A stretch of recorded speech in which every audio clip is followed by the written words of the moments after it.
El énfasis que hemos tenido hoy en el tiempo previo a este mensaje, el énfasis en todos los mensajes musicales, las alabanzas de hoy se han centrado sobre la Biblia, palabra de Dios. Lo habrán notado porque lo hemos cantado y hemos cantado diversas fases de lo que creemos acerca de la Biblia, palabra de Dios. Si no ha tenido en cuenta cada uno de los detalles de las canciones, será bueno repasarlas otra vez. ¿Quieren que las cantemos todas otra vez? No, vamos a dejar a Figari y a los músicos tranquilos. Pero estaba pensando en desde cuándo me acompaña a mí la Biblia. Y no la traje hoy porque aún es más grande que esta. Mi primera Biblia la recibí cuando yo ni sabía leer ni hablaba. El pastor de la iglesia bautista en la ciudad de Minas, don Rodolfo Marinelli, que ya, por supuesto, hace muchos años está con el Señor, un pastor argentino que se había establecido en el departamento de La Valleja. Él tenía el hábito, formó el hábito desde el principio de su ministerio, de darle una Biblia a todos los bebitos que nacían. Así que yo tengo esa Biblia, y en la Biblia él también puso una carta dirigida al bebé recién nacido. ¿Se imagina que esto era un bebé hace unos años atrás? Bueno, y él tuvo la habilidad de imaginar ese desarrollo de ese bebé hasta que llegara a ser hombre para que la Biblia lo acompañase durante toda la vida. Y hasta hoy día, y si me muero hoy, la Biblia me habrá acompañado desde que fui un bebé hasta ahora. Es un privilegio enorme que Dios me concedió a través de ese pastor, don Rodolfo Marinelli, a quien recuerdo, un hombre de cuerpo muy grande, que solía apretar las manos también muy fuerte, como algunos aquí hermanos me apretan a veces que me hacen crujir los huesos. Recuerdo su enorme cuerpo y entregando la Biblia en los años siguientes a otros bebés que fueron naciendo. Creo que a mis hermanos, a todos ellos también les dio la misma Biblia, otra Biblia, pero siempre usaba la Reina Valera de 1909. Y doy gracias a Dios por eso, y porque también mis padres se ocuparon de que leyéramos, aprendiéramos a leer de esa Biblia desde muy temprano. De eso se trató todo el mensaje cantado de hoy, de la Biblia, palabra de Dios, y que yo quiero extenderlo en este tiempo de reflexión basándome en la segunda carta de Pablo a Timoteo, capítulo 3, versos 10 hasta el 17, que es la segunda parte del pasaje que hemos visto en estos domingos anteriores, donde se hacen advertencias para los tiempos peligrosos. Y en la primera parte hemos encontrado la descripción de personas difíciles, complicadas, que entorpecen la vida de las familias, de las iglesias y de las naciones.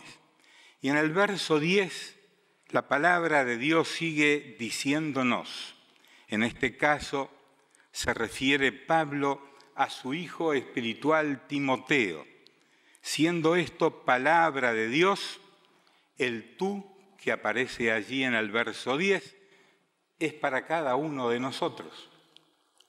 Pero tú has seguido mi doctrina, conducta, propósito, fe, longanimidad, amor, paciencia, persecuciones, padecimientos, como los que me sobrevinieron en Antioquía, en Iconio y en Listra, persecuciones que he sufrido y de todas me ha librado el Señor.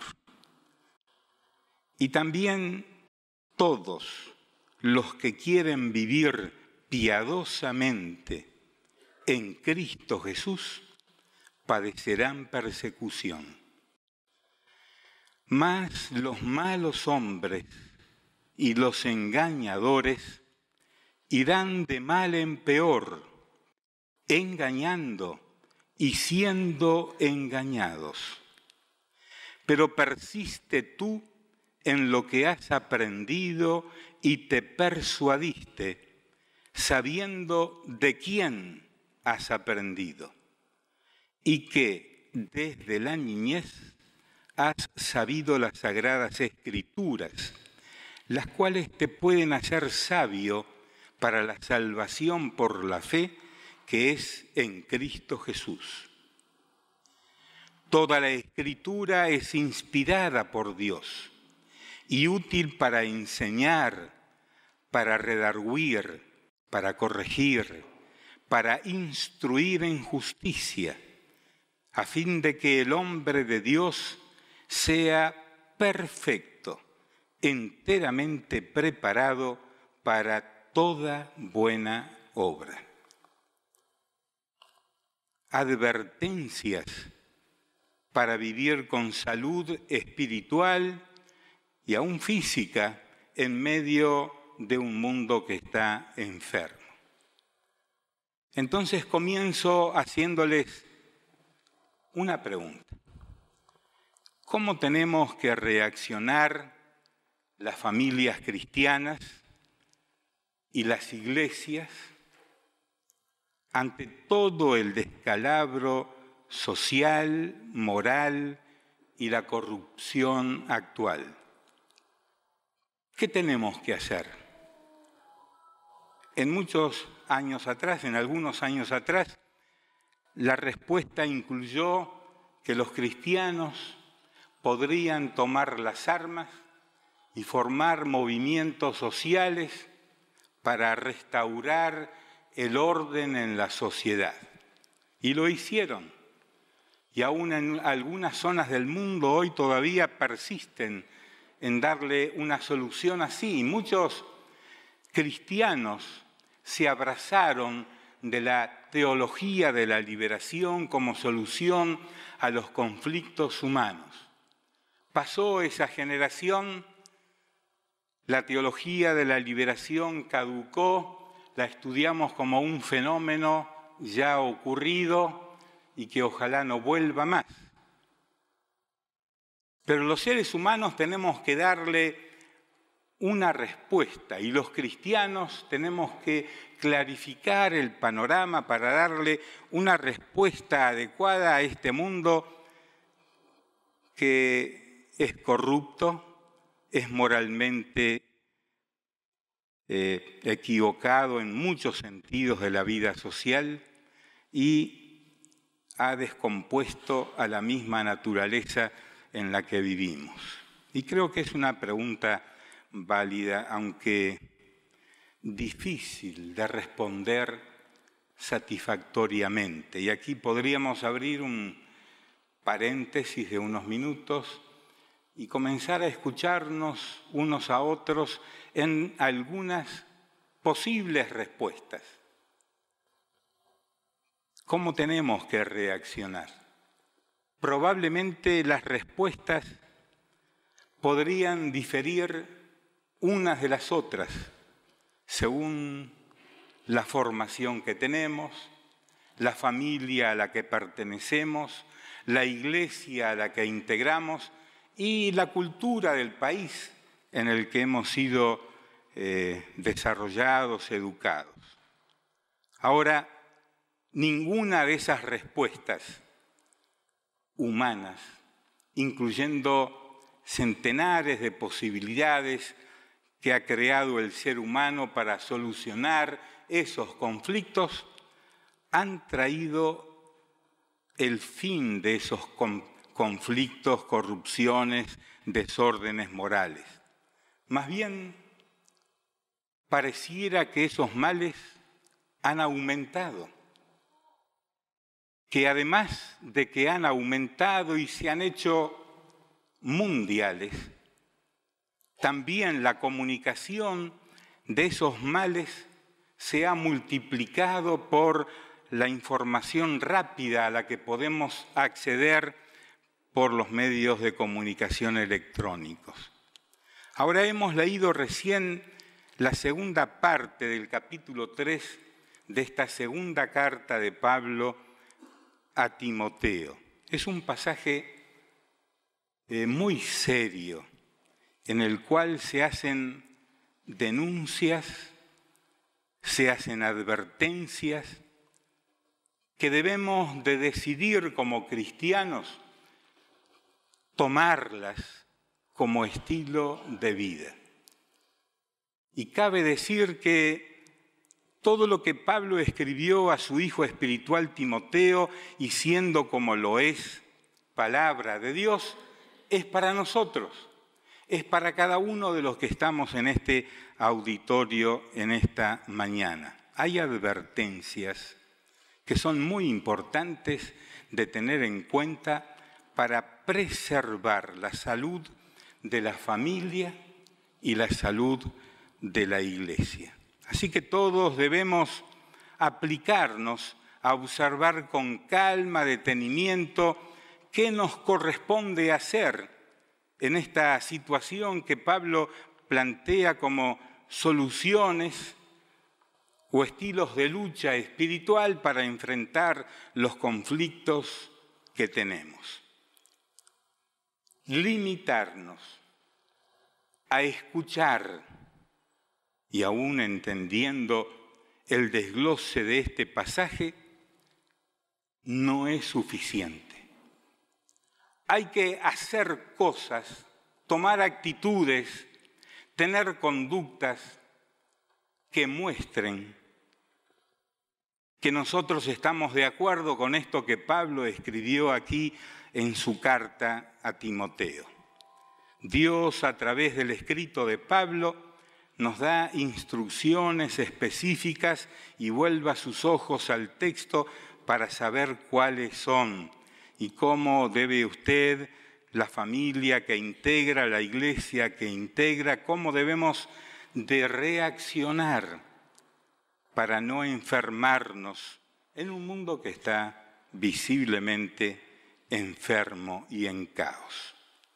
Así que ponemos a la Biblia, palabra de Dios, como el medio por el cual vamos a desarrollar nuestra conducta como esposas, esposos, padres y miembros de una congregación. Y quiero presentarles hoy 4 reglas prácticas de lucha cristiana basadas en este pasaje. Por lo que estoy viendo de ese reloj que tengo aquí adelante, y que lo resaltan en un color visible y letras grandes, números grandes, no voy a poder hablar de las 4 reglas, así que quedará para el domingo próximo. La primera regla: no ignoremos ni suavicemos la realidad de este tiempo. Pablo observaba su tiempo, la sociedad en la que vivía, y él era fue un viajero permanente durante ese periodo de unos 30 años, así que fue viendo todo lo que ocurría en las grandes capitales del imperio. Y escribió en los versos 12 y 13 lo que él observaba. Y también todos los que quieren vivir piadosamente en Cristo Jesús padecerán persecución. Mas los malos hombres y los engañadores irán de mal en peor, engañando y siendo engañados. No nos gusta mucho la palabra persecución, ¿verdad?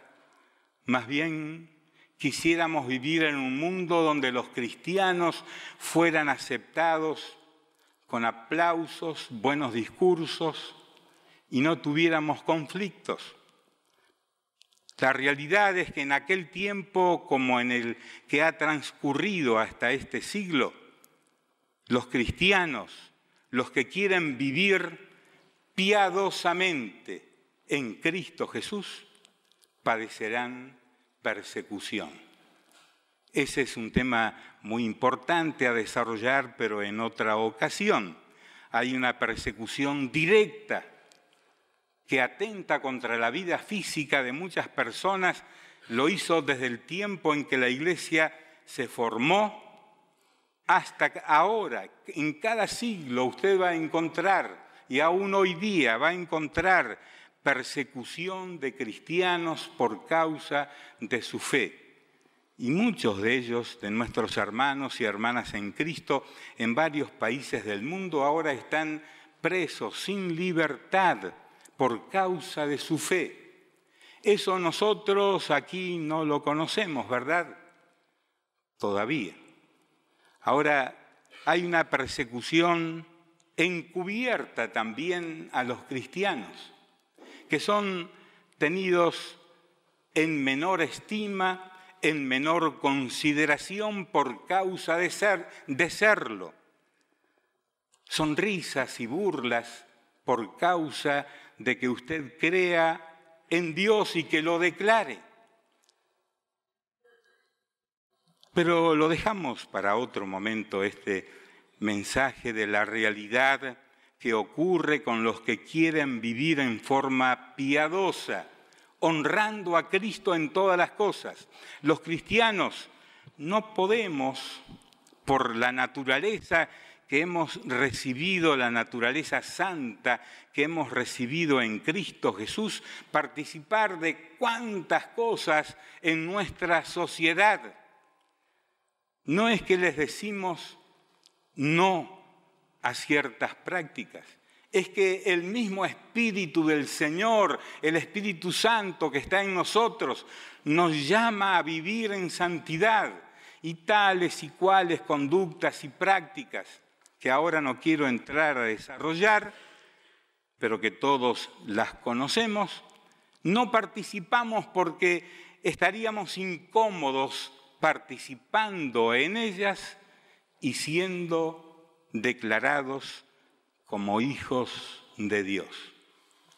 Eso tiene que ver con los negocios, tiene que ver con la formación de los matrimonios, tiene que ver con las diversiones, tiene que ver con lo que vemos, con lo que comemos, con lo que tenemos en nuestros hogares, el amor a las cosas o no. Con todo eso tiene que ver nuestra vida piadosa en Cristo Jesús. Les dejo esos pensamientos para que los profundicen más que yo. Pero quiero usar esos minutos, los minutos que quedan, para referirme al verso 13 y hacerles notar que allí aparecen términos, palabras que describen a esas personas que Pablo llama de peligrosos, de personas difíciles, de hombres amadores de sí mismos, que lo describe al comienzo del capítulo. Y hay dos términos que describen el carácter de muchas personas en nuestro mundo. El término está al inicio del verso 13, el número 1, personas malvadas. Y siendo que el término hombres es genérico, se refiere a hombres y mujeres. Ahora necesitamos aclarar esto siempre que aparece por las malas leyes de la inclusión que hay ahora en cuanto al lenguaje. Pablo no tenía ese problema en esa época, así que no tenía que poner hombres y mujeres y todas, y como más le dice, y todes, y cosas así por el estilo que son rayan en lo ridículo y aún en el lenguaje no son aceptadas. No podemos ignorar que hay personas malvadas. Y la otra palabra que también usa Pablo en el verso 13 son los engañadores. Un diccionario bíblico define esta palabra colocando algunos otros sinónimos que son similares y que describen el carácter de estas personas. Los malvados son perversos. Los malvados son vulgares, despreciables, viciosos y degenerados. Ese es el contenido de esta palabra, de esta sola palabra, y que describe el carácter de esas personas. Podríamos traducir esta frase así: gente, hombres y mujeres, malvados y perversos. Para todos los cristianos que quieren vivir piadosamente en Cristo Jesús, padecerán persecución de estos malvados y malas personas por causa de su fe. Sin duda que personas así están en todos los estamentos de nuestra sociedad, de los más conocidos hasta los menos conocidos, de los que se sientan en los asientos de legislatura del país hasta los más desconocidos y que pasan desapercibidos, que viven en nuestros barrios, ciudades, pueblos, en todo el país y en todo el mundo. Gente, personas, hombres y mujeres, malvados y perversos. Bien, ¿y qué hace el malvado y el perverso? ¿Está pensando lo que hace? No hacen cosas buenas, contaminan. Arrastran a otros tras ellos.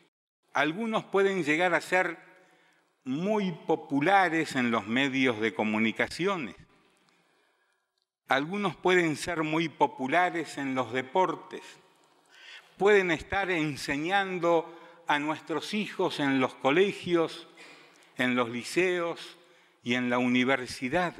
Gente malvada, corrupta y, como dice el diccionario bíblico, despreciables, viciosos y degenerados.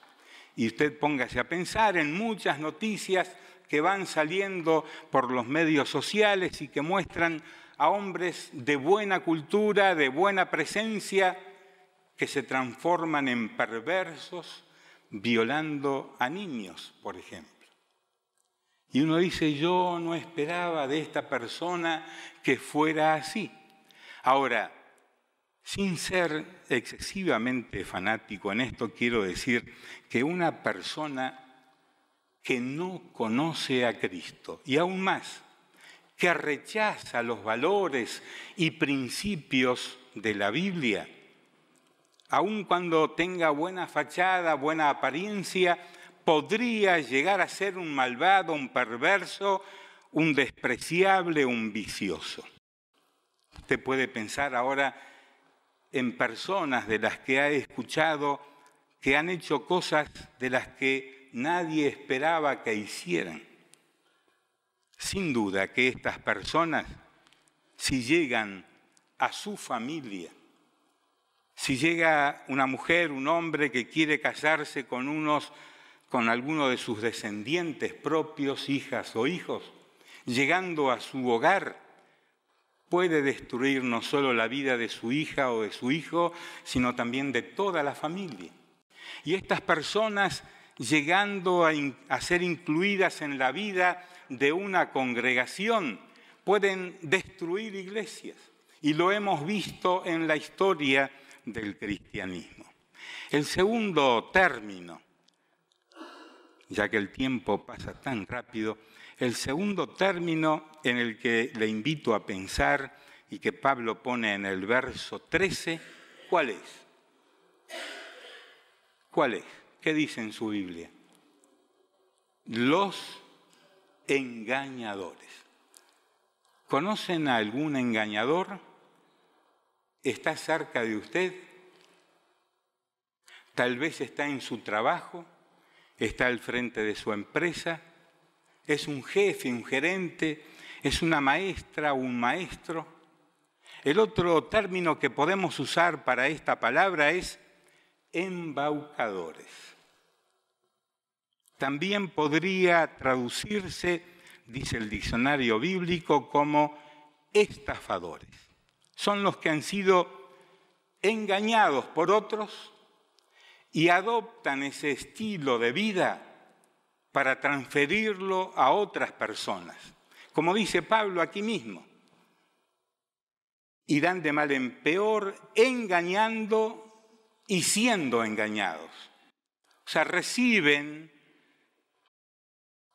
ese tipo de carácter que pueden recibirlo de sus padres, que pueden recibirlo de otros parientes, de la sociedad en su conjunto, y transforman su vida con ese estilo, estafando, embaucando, como dice Pablo, usando el término de él, engañadores. Son los que han sido engañados y adoptan ese estilo para seguir viviendo así. ¿Usted puede creer que haya personas que decidan ser engañadores, embaucadores y usen eso como estilo de vida? Tal vez usted se encuentra en conocimiento de algunas personas que hasta aparecen en público y usted sabe que están procurando engañarlo, y esto se ve mucho en estos tiempos de política electoral. Pablo comenta que irán de mal en peor. El propósito de sus vidas es engañar. Este es el propósito de ¿quién otro? De Satanás. ¿Usted lo conoce a Satanás? ¿Cómo se le ha presentado? Generalmente para hacerlo ridículo, algunos eso mismo. Ese que lo repetí varias veces en mi casa, pero caricaturistas. Lo han pintado como un ser que tiene una colita para atrás, termina en punta como una flecha. También le ponen en la mano algún elemento de terror, le ponen 2 cuernitos. Algunas personas incluso adoptan ese disfraz para el tiempo del carnaval o para el tiempo de el último día de este mes de octubre, y se disfrazan de esa forma. Pero en realidad, lo que enseña la Biblia sobre ese ser es que es una de las criaturas más bellas del universo, creado por Dios, que luego se rebela contra Dios y arrastra tras sí a miles y miles de ángeles y arcángeles en esa sedición contra Dios. Él todavía insiste y quiere ocupar el lugar de Dios. Así que el mejor disfraz no es ese que describimos. La Biblia nos enseña que es un ángel de luz, que se disfraza como un ser luminoso. Y usted piense en todas las posibilidades en que los que están engañando y siendo engañados, en todas las posibilidades en que las tentaciones se presentan como hechos luminosos, atractivos y placenteros. ¿Y cuántos son arrastrados por ese engaño que produce el mismo Satanás para seducir a las personas?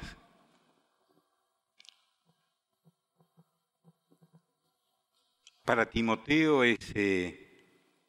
esa advertencia era muy, pero muy importante para el tiempo que él, como pastor de esa época, estaba viviendo. Y para nosotros también hoy día, porque al fin de cuentas, si no ponemos atención, seremos engañados, embaucados y finalmente destruidos y separados de la vida piadosa que Pablo menciona en este capítulo. Esto es la primera verdad que quería compartir con ustedes. La segunda, acercándome al final, dice así: los cristianos debemos estar convencidos de las verdades antiguas que fieles antecesores nuestros nos han legado y enseñado. Convencidos radicalmente, digo. Pablo escribió así en los versos 14 y 15. Véalo.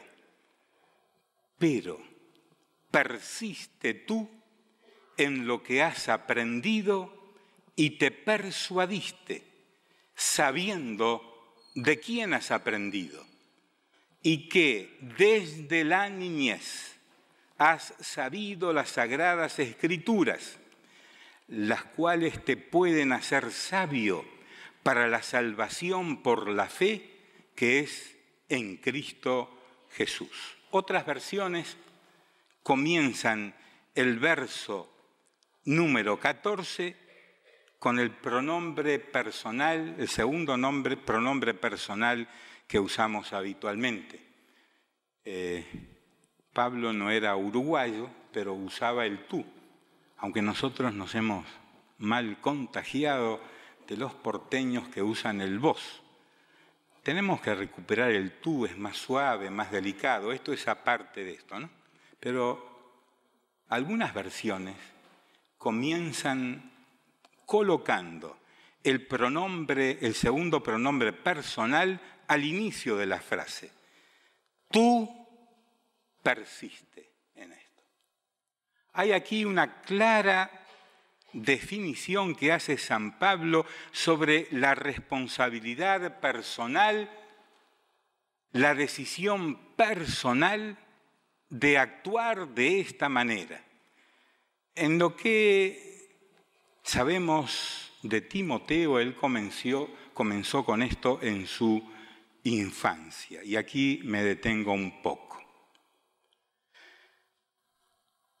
Usted y yo seguiremos siendo realistas y no ignorantes de los tiempos que vivimos, siempre y cuando continuemos haciendo lo que Pablo le pide a Timoteo, estar firmes en las verdades que hemos aprendido.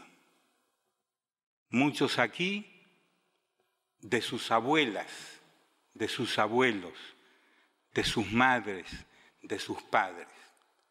Algunos de ustedes no tuvieron ese privilegio de tener padres o abuelos cristianos, pero en el comienzo de su vida cristiana ocurrió algo tan importante que lo llamamos, en las palabras de Jesús, nuevo nacimiento. Comenzó usted a vivir de nuevo.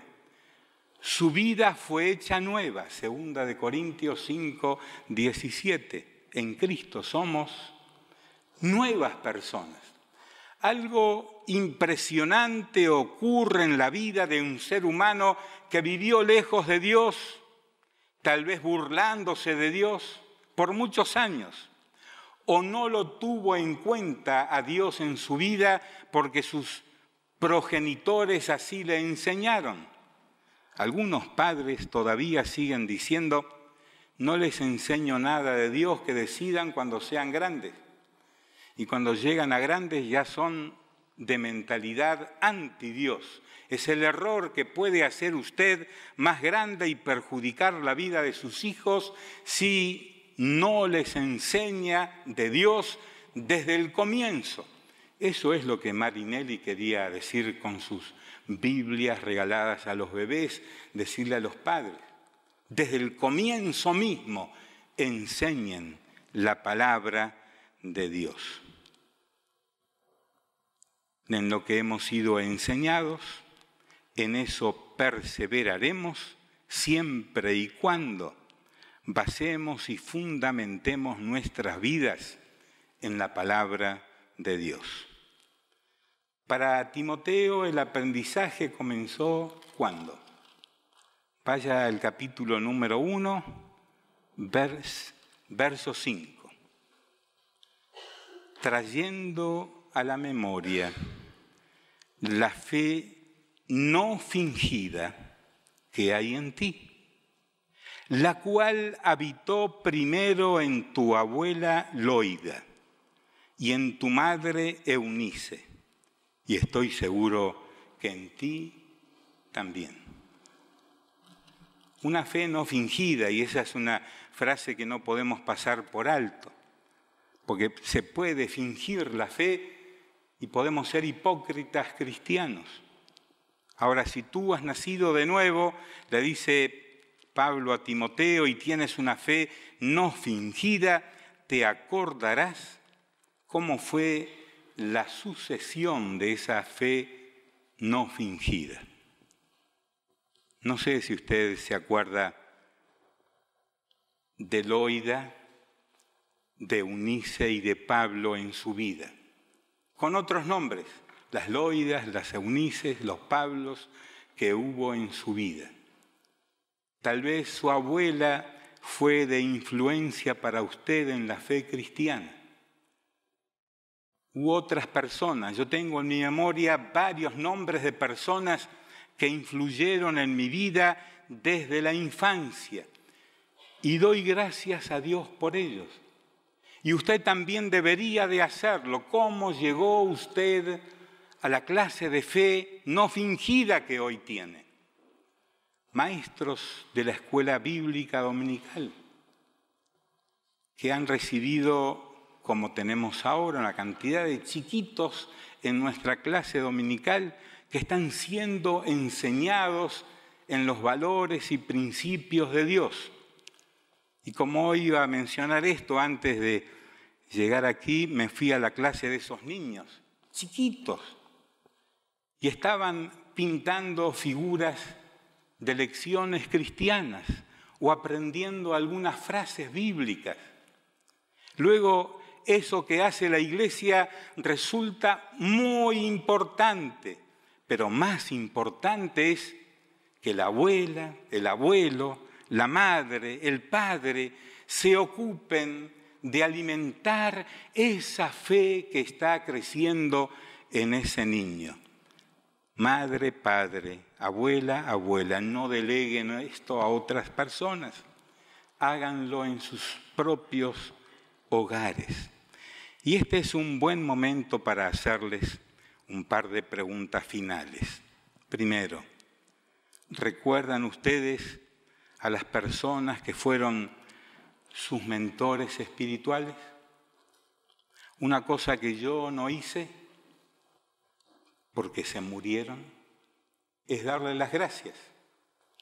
Si usted ha recibido la influencia de una Eunice, de una Loida, de un Pablo, hoy tienen otros nombres, sería bueno, si están vivos, que los llame, que les diga gracias por esa herencia espiritual.